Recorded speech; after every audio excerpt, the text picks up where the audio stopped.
சுமந்த உருவம்,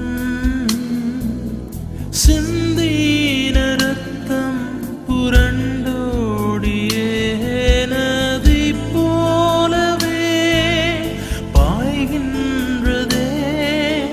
நம்பி இயேசு அண்டை வா, நம்பி இயேசு அண்டை வா. Praise the Lord. பிரியமானவர்களே, இயேசு கிறிஸ்து நாமத்தில் உங்களை வாழ்த்துகிறேன். கர்த்தருடைய பெரிதான கிருபையினாலே இன்றைக்கும் இந்த தொலைக்காட்சி நிகழ்ச்சியின் மூலமாக உங்களை சந்திப்பதிலே கிறிஸ்து இயேசுக்குள் மகிழ்ச்சி அடைகிறேன்.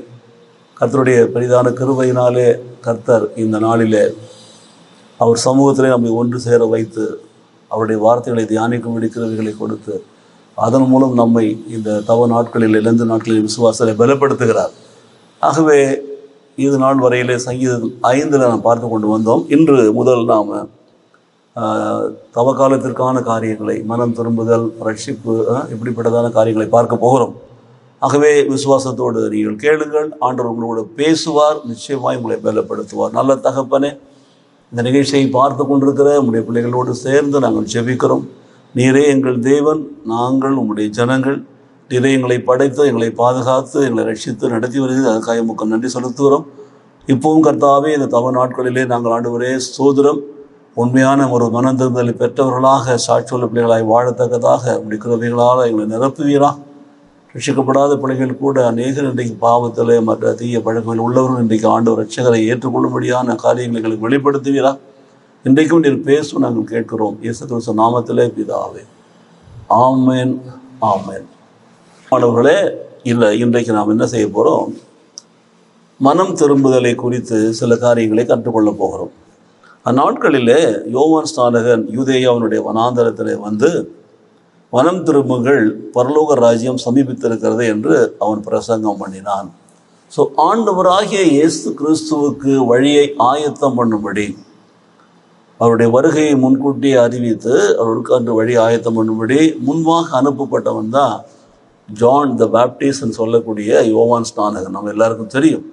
ஸோ அந்த யோவான் ஸ்நானகனுடைய ஊழியங்கள் அப்படி தான் ஆரம்பிக்கிறது. யுதேயா தேசத்தில், அந்த யுதேயன் வனாந்தரத்தில் வந்து என்ன சொல்கிறான், அவன் எல்லாரும் நோக்கி பார்த்து அவர்கிட்ட சொல்லுகிறான், மனம் திரும்புங்கள், பரலோக ராஜ்யம் சமீபித்திருக்குது என்று சொல்லி பிரசங்கம் பண்ணினான்.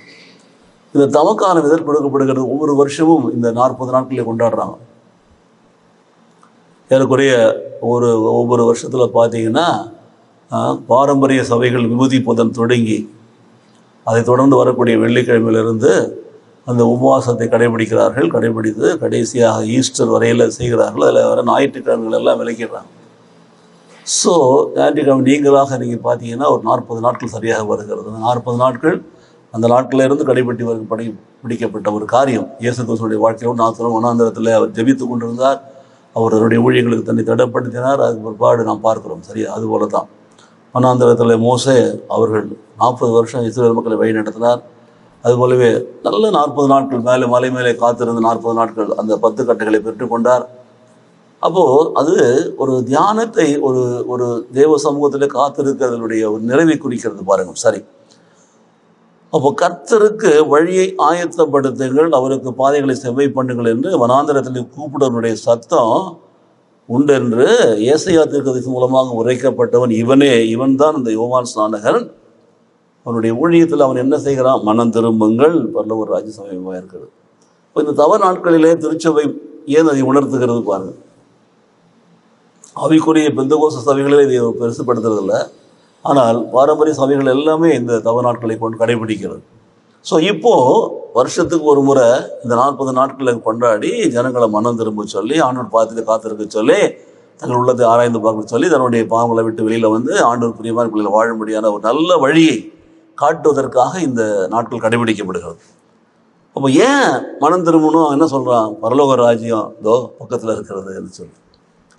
பரலோக ராஜ்யம் பக்கத்தில் இருக்கிறதுனா இங்கே என்ன ராஜா இந்த மாதிரி அவர் கோட்டை கட்டிங்கன்னு பரலோகத்தினுடைய பிதா அங்கே உட்காந்துருக்காரா, இல்லை இயேசு கிறிஸ்து உட்காந்துருக்காரா? இல்லை.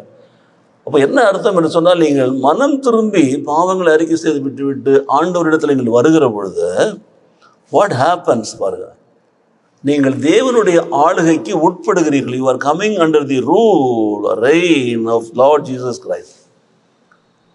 அதுதான் அர்த்தம். பரலோக சமீபமாக இருக்கிறதுன்னு சொன்னால் யாரெல்லாம் மனம் திரும்புகிறீங்களோ, தன் பாவங்களெல்லாம் முழுவதுமாய் விட்டு விட்டு இயேசு கிறிஸ்துவால் கழுவப்பட்டவர்களாய் இயேசுவை பின்பற்றவர்களாய் ஓடி வருகிறீர்களோ, அவர்கள் எல்லாரும் பரலோக ராஜ்யத்தின் பிள்ளைகளாக நீங்கள் மாற்றப்படுவீர்கள். ஸோ ராஜ்யத்தின் பரலோக பிள்ளைகளாக மாற்றப்படுவதற்கு தான் நீங்கள் மனம் திரும்பணும். ஸோ மனம் திரும்பின உடனே த நெக்ஸ்ட் செகண்ட் அங்கே பரலோக ராஜ்யம் வந்துடுச்சு. எப்படி வருது? நாம் அவருடைய அரசாட்சி கீழே வருகிறோம், அவருடைய கர்த்தத்துவத்துக்கு கீழே வருகிறோம், அவருடைய ஆளுகைக்கு கீழே வருகிறோம். அப்போது அதுதான் மனம் திரும்புதலுக்கான காரணம். மனம் திரும்பி ஆண்டவருடைய பிரஜைகளாக ட்ரை கிடையாது, just become the citizens of Lord Jesus Christ, ஆளுகைக்கு விட்டுவிடணும். அதுக்கு என்ன செய்யணும்? மனம் திரும்ப என்ன செய்யணும்? 6வது வசனத்தை வாசிக்கிறோம் பாருங்க. 6ல் தங்கள் பாவங்களை அறிக்கையிட்டு யோர்தான் நதியிலே அவனால் ஞானஸ்நானம் பெற்றார்கள். அப்பொழுது எருசலேம் நகரத்தாரும் யூதேய தேசத்து அனைவரும் யோர்தானுக்கு அடுத்த சுற்றுப்புறத்தில் இருக்க எல்லா மக்களும் யோவானிடத்தில் போய் என்ன செய்கிறாங்க? மனம் திரும்புகிறவங்க பாவங்களை அறிக்கை செய்கிறான். நீதிமொழி 28:13 வாசிக்கும், தன் பாவத்தை மறைக்க வாழ மாட்டான், மாறாக அறிக்கை செய்து விட்டுவிடுகிறவன் மீட்பு பெறுவான். மீட்கப்படும்படியாக பாவங்களை அறிக்கை செய்கிறார்கள். தங்கள் பாவங்களை அறிக்கையிட்டு அடுத்த காரியம் என்ன? அங்கே யோர்தான் நதியில் யோவான் ஸ்நானனால் ஞானஸ்தானம் பெற்றாங்க. அப்போது மக்கள், இஸ்ரவேல் மக்கள் அங்கே இருந்தவங்க தான். யூதேய தேசத்தில் யூதேய தேசத்து மக்கள், யோர்தானுக்கு அப்பால் உள்ள இடங்களில் வசிக்கிற மக்கள், இந்த பக்கம் எருசலேம் நகரத்தில் வசிக்கிற மக்கள் எல்லாம் பாவங்களை அறிக்கை செய்து ஞானஸ்தானம் பெற்றார்கள். அவனால் தங்கள் பாவங்களை அறிக்கை செய்து யோர்தான் நதியிலே ஞானஸ்தானம் பெற்றார்கள். அப்போ 7ஆம் வசனம் சொல்கிறது, பரிசேயரும் சதுசேயரும் அநேக தன்னிடத்தில் ஞானஸ்தானம் பெறப்படி வருகிறதை அவன் கண்டு, விரியன் பாம்பு குட்டிகளே, வரும் கோபத்துக்கு தப்பித்து கொள்ள உங்களுக்கு வகையை காட்டினவன் யார்? ஸோ மனம் திரும்புதலுக்கு ஏற்ற கனிகளை எங்களுக்கு கொடுங்க. பரிசேயர் சதுசேயர் அப்பயே சாடுறாரு. ஏன்னா அவங்க எல்லாம் ஊருக்கு ஒரு உபதேசம், அவங்க வீட்டில் ஒரு வேறு உபதேசம், வேறு வாழ்க்கை, வெளியில் வர மாதிரி உள்ளே வர மாதிரி அப்படி வாழ்ந்து இருக்கிறதுனால நேரடியாக திட்டிட்டு அவங்களை பார்த்த உடனே, எல்லா ஜனங்களையும் பார்த்த உடனே வாங்க மனம் திரும்பி பாவத்தை அறிக்கை ஞானஸ்தானம் கொடுத்துருக்காரு. இவங்களை பார்த்த மட்டும் பரிசேயர் பார்த்த மட்டும், விரியன் பாம்பு குட்டிகளே, வரும் கோபம் தப்பித்து கொள்ள உங்களுக்கு வகை காட்டினவன் யார்? ஆகவே மனம் திரும்புதலுக்கு ஏற்ற கனிகளை கொடுங்க. மனம் திரும்பினா பத்தாது, மனம் திரும்புதலுக்கு ஏற்ற கனிகளை கொடுக்கணும். இன்றைக்கு நிறைய பேர் என்ன செய்கிறாங்க? சபைகளில் போய் மூழ்கி ஞானஸ்தானம் எடுத்துட்டா, ஜீவ புஸ்தகத்தில் பேர் எழுதிட்டா நம்ம பரலோக ராஜ்யத்தில் போயிடுவோம். அந்த நம்பிக்கையில் வாழ்கிற பாரம்பரிய சடங்காச்சார காலை கடைபிடித்து கொண்டு இப்படி போயிட்டு ஒரு மூழ்கி ஒரு ஞானஸ்தானம் எடுக்கும்போது ஜீவ புஸ்தகத்தில் பேர் எழுதியாச்சு, நமக்கு பரலோக ராஜ்யம் நிச்சயமாக இருக்குன்னு சொல்லிட்டு இப்படி போயிடுறாங்க. திரும்பி ராஜ்யத்தின் கீழே ராஜ்யத்தின் ஆளுகைக்கு வர்றது கிடையாது. they go back to the traditional life, மறுபடியும் தன்னுடைய பாரம்பரிய வாழ்க்கைக்கு போயிடுறாங்க. ஒரு பிரயோஜனம் கிடையாது. நீங்கள் தேவனுடைய ஆளுகைக்கு அரசாட்சிக்கு கீழே வரணும். அதுதான் மனம் திரும்புதலுக்கு ஏற்ற கனிகளை கொடுக்குற வாழ்க்கை வாழ வேண்டும் என்பதற்கு இந்த விளக்கம் கொடுக்கப்பட்டிருக்கிறது. ஸோ மனம் திரும்புறீங்க, பாவங்களை அறிக்கை செய்கிறீங்க, மூழ்கி ஞானஸ்தானம் எடுக்கிறீங்க, எவ்ரிதிங் இஸ் ஓகே. ஆனால் நீங்கள் கனி கொடுக்குற வாழ்க்கை வாழணும். இப்போ அதுக்கு தான் திருச்சபைகளில் இந்த 40 நாட்களை கடைபிடிச்சு நாம் அன்பு என்ற கனியை கொடுக்குறோமா, சந்தோஷம் என்ற கனியை கொடுக்குறோமா, சமாதானம் என்ற கனியை கொடுக்குறோமா, நீடிய பொறுமையை வாழ்க்கையில் கடைபிடிக்கிறோமா, நம்ம விசுவாசம் வளர்கிறதா, விசுவாசம் என்ற கனியை இப்படி நம்ம கனி கொடுக்குற வாழ்க்கை வாழ்கிறோமா? அப்போது நல்ல கனி கொடுக்காத மரங்களெல்லாம் வெட்டுண்டு அக்கினியிலே போடப்படும். எச்சரிக்கை. கனி கொடுக்கணும். ஆண்டவர் அத்தி மரத்தை பார்க்குறாரு, கனி இல்லை, அப்படியே தழைச்சி செழித்து இருக்கிறது, நல்லா மேக்கப் சூப்பராக இருக்கிறது, அலங்காரம் தான். நல்ல பியூட்டி பார்லர் போய் அழகாக அலங்காரம் பண்ணிட்டு வந்தாங்க. ஆனால் ஆலயத்தில் உட்காந்தா வாயில் ஸ்தோத்திரம் வரல, ஜெபமும் வரல, ஒன்றும் வரல. பைபிள் படிக்கிறது இல்லை, ஒன்றும் கிடையாது. சும்மா அந்த வாயை திறந்துட்டால் ஒரு வேளை இங்கே போட்டிருக்க லிப்ஸ்டிக் போயிடுமான்னு சொல்லி நிறைய பேர் திறக்கிறது கூட கிடையாது. அப்போ எங்கே நீங்கள் இருக்கிறீங்கன்னா, அதனால தான் விரியன் பாம்பின் குட்டிகளே, மனம் திரும்பிருக்கிற கனியை கொடுங்கள். உங்கள் வாழ்க்கையில் அன்பு வரணும், எல்லாரோட சமாதானம் வரணும், சந்தோஷம் வரணும், கனி கொடுக்குறவங்க. இல்லைன்னா பிரயோஜனம். அந்த கனி கொடுக்குற வாழ்க்கைக்குள்ள உங்களை நடத்துவதற்காக தான் இந்த தவக்காலம். இப்போ நீங்கள் அந்த தவக்காலத்தினுடைய காரியங்களை புரிந்து கொள்றீங்க பாருங்கள். அதனால் மனம் திரும்புதலுக்கு ஏற்ற கனிகளை கொடுக்கும். நிறைய பேர் இன்றைக்கு மனம் திரும்ப ஏற்ற கனி கொடுக்காத ஒரு வாழ்க்கை வாழ்ந்து இருக்கிறாங்க. மனம் திரும்புறதுக்கு கனி கொடுக்காமல் வாழ்கிற வாழ்க்கையில் தான் கிறிஸ்தவங்களா ஆனால் ஞானஸ்தானம் எடுத்துட்டா சபைக்கு போயிட்ட பிற்பாடு கூட பழைய மனுஷனை களைந்து போடாமல், பழைய பொறாமை, பழைய காய்முகாரம், பழைய நடைமுறை பாவனைகள் எல்லாம் அப்படி கடைபிடிச்சிட்டு இருந்தா ஒரு பிரயோஜனம் கிடையாது. நிறைய பேர் இன்றைக்கு ஆண்டவரை ஏற்றுக்கொள்ளாமல் விலகி போகிறதுக்கான ஒரு காரணமே, ஏற்றுக்கொண்டோம், ரட்சிக்கப்பட்டோம், ஞானஸ்தானம் பெற்றிருக்கிறோம், சபையில் இருக்கிறோம் என்று சொல்லிக்கொண்டு இன்றைக்கி கனி கொடுக்காத வாழ்க்கை வாழ்கிறவர்களை பார்த்து தான் அவங்க சொந்தங்க, அவங்க பந்தங்க, அவங்க உறவுகள், அவங்க நண்பர்கள் எல்லாம் ஆண்டவரை ஏற்றுக்கொள்கிறதே கிடையாது.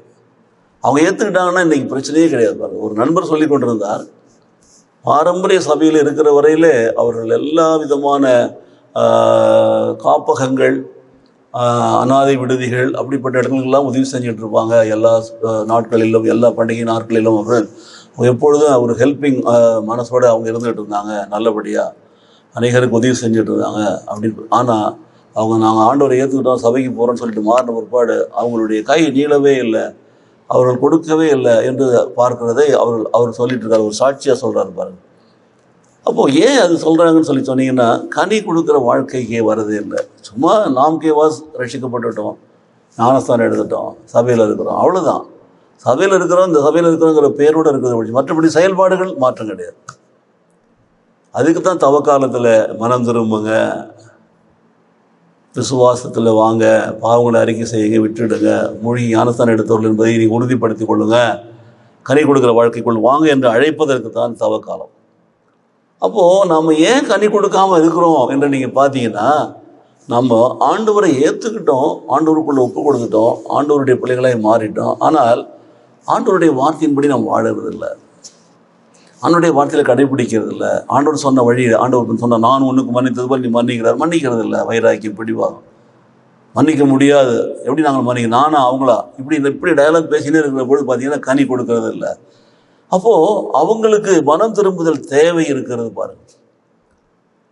சில பேர் சொல்லுங்க, என்ன இந்த எப்போ பார்த்தாலும் இந்த பிரதர் மனம் திரும்ப சொல்லிட்டே இருக்கிறார், நம்ம மனம் திரும்பவங்களா இருக்கிறோம் அப்படிமா நம்ம சொல்லுவோம். நம்ம வெளியரங்கமாக மனம் திரும்பிட்டோங்க, இட்ஸ் ஓகேங்க.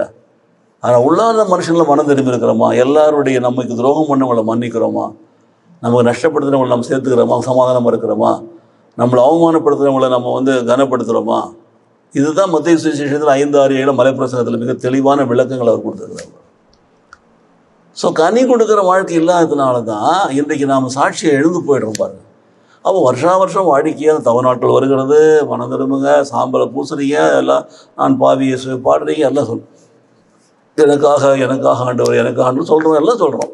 ஆனால் அது 40 போயிடுச்சுன்னா நம்மளும் போயிடுறோம் பழைய வாழ்க்கைக்கு, அவ்வளோதான். கனிகள் நம்ம இடத்துல இல்லை. அதனால தான் தேவன் அந்த மரத்தை சபித்தார் பாருங்க. இன்றைக்கு கனியில்லாத வாழ்க்கை வாழ்ந்தால் நமக்கு நிச்சயமாக பரலோகம் கிடையாது. அது முதல்ல எழுதி வச்சுக்க வேண்டியதுதான்.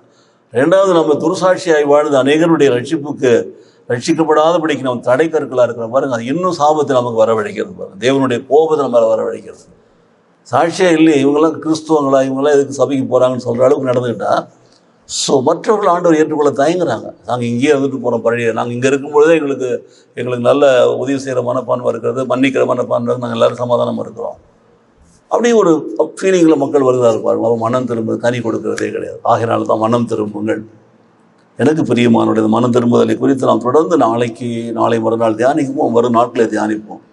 இதுதான் உங்களுக்கு ஆரம்பம். ஸோ கனி கொடுக்கிற வாழ்க்கை இல்லை. ஏனென்றால் கனி கொடுக்கிற வாழ்க்கை வாழணும்னா அந்த மரத்துக்கு நல்லா நீர் பாய்ச்சணும், உரமிடணும், அதுக்கு தண்ணீர் பார்க்கணும், அது வேலி அடைச்சு வேறு எந்த மிருகங்களோ இல்லை எதுவும் அதை சாப்பிடாதபடி பாதுகாக்கணும், அது யாரும் திருடி கொண்டு போகும், இப்படி பல காரியங்களை நம்ம பற்கொலைகளை வெட்டி நறுக்கி விடணும், எல்லாம் பண்ணணும். இது யோவான் 15 சொல்லியிருக்கிறார் பாருங்கள். அதுக்கு தான் தவக்காலம், கனி கொடுக்குற வாழ்க்கைக்கு. அப்போது நிறைய பேர் அது தவறு காரணம் என்னன்னா, அவர்கள் என்னென்ன காரியத்தினால தவறாக நம்ம வரும் நாட்களை பார்ப்போம். கண்களை மூடி ஜெபிப்போமோ. நல்ல தகப்பனே, மனம் திரும்புதலை குறித்து எங்களுக்கு கற்றுக் கொடுத்ததற்காக உமக்கு ஸ்தோத்திரம். இந்த தவ நாட்களிலே மனம் திரும்புகிற காரியங்களை கற்றுக்கொண்டு நாங்கள் மனம் திரும்பி எங்கள் பாவங்களை எல்லாம் அறிக்கை செய்து விட்டுவிட்டு ஆண்டவரே இயேசு கிறிஸ்துவுக்கு சாட்சி உள்ள பிள்ளைகளாக நாங்கள் வாழ்ந்து கனி கொடுக்கிற பிள்ளைகளாக இருக்கும்படி எங்களை ஆசீர்வதிப்பீராக. இந்த தவக்காலம், இந்த நாட்கள் எங்களுக்கு ஒரு மாற்றத்தை எங்கள் வாழ்க்கையில் கொண்டு வரட்டும். இந்த நிகழ்ச்சியை பார்த்து கொண்டிருக்கிற உண்மை அறியாத ஜனங்கள் வாழ்க்கையில் கொண்டு வரும்படி நாங்கள் ஜெபிக்கிறோம். இயேசு கிறிஸ்துவின் நாமத்திலே பிதாவே, ஆமென், ஆமென்.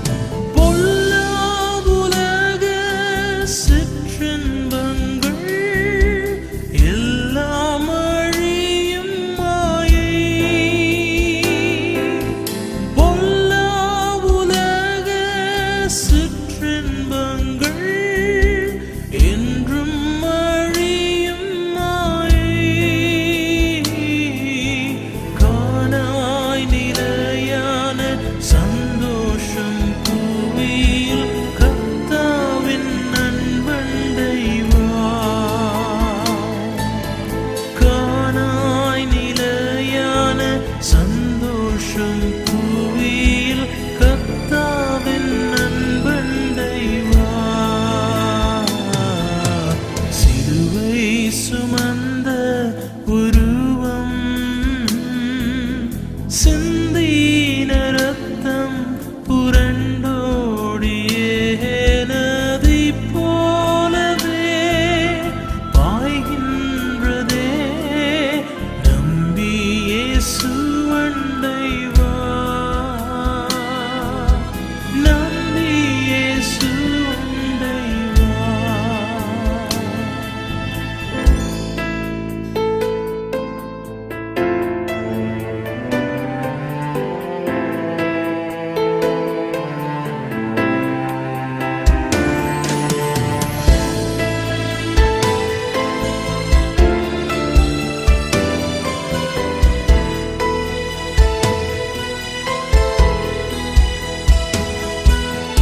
ஆத்தும மீட்பை வெற்றிடாமல் ஆத்மம் நஷ்டமடைந்தார்.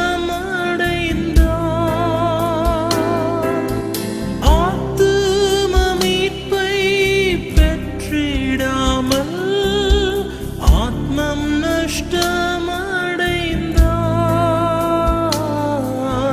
லோகம் முழுவதும் ஆதாயமாக்கியும் லாபம் ஒன்றும் இல்லையே.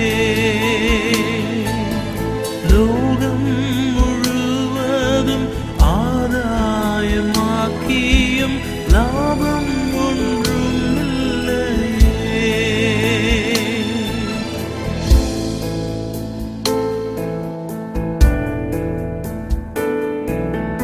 உந்தன் பலத்தில் வாழ்ந்திடாதே. நிம்மதி நீ இழப்பாய்.